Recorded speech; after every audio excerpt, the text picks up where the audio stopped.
natin. No? So, ayun ang nakikita ko rito. No? Merong pag-uusapan regarding a travel. No? Something like that. No? Mga Virgo natin. No? So, ayun yung nakikita ko rito no? Sa card na yan. Right?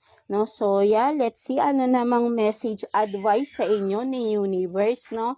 Mga Virgo natin.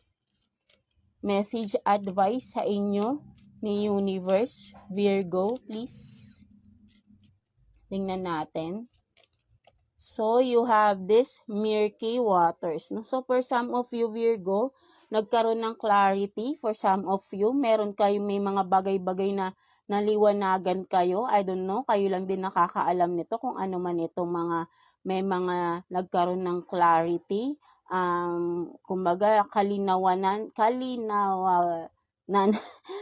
'di ba yung kumbaga meron kayong na-discover at or may mga nalaman kayong something na meron nagkaroon ng clarity, ano bang tamang word sa Tagalog ng clarity, yung kaliwanagan, no? Something like that.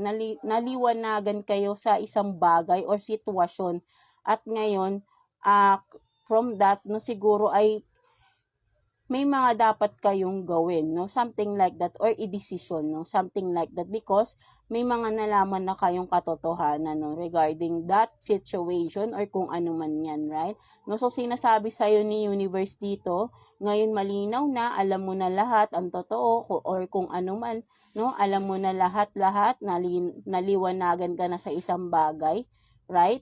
Maybe for some of you, baka may mga na-discover kayo, or may mga questions kayo sa sarili nyo before na ngayon ay nakuha nyo na yung mga sagot, no? Something like that. So, ngayon, alam mo na ano yung dapat mong i-desisyon, no? Something like that, no? Mga Virgo natin. So, ayun yung nakikita ko dito, no? So, parang sinasabi sa'yo dito ni Universe na it's time for you to decide, no? Kasi alam mo na yung mga, alam mo na, no? May clarity na dito, no? Na nalaman ninyo, no, mga Virgo natin, right? No, so it's time for you to take action na, no, something like that, no, mga Virgo natin, no. So yeah, that's it, no. So ayun yung nakita ko for you, mga Virgo natin. So I hope na naka-resonate kayo with this reading for you, Virgo. So God bless you all and thank you for watching, Virgo.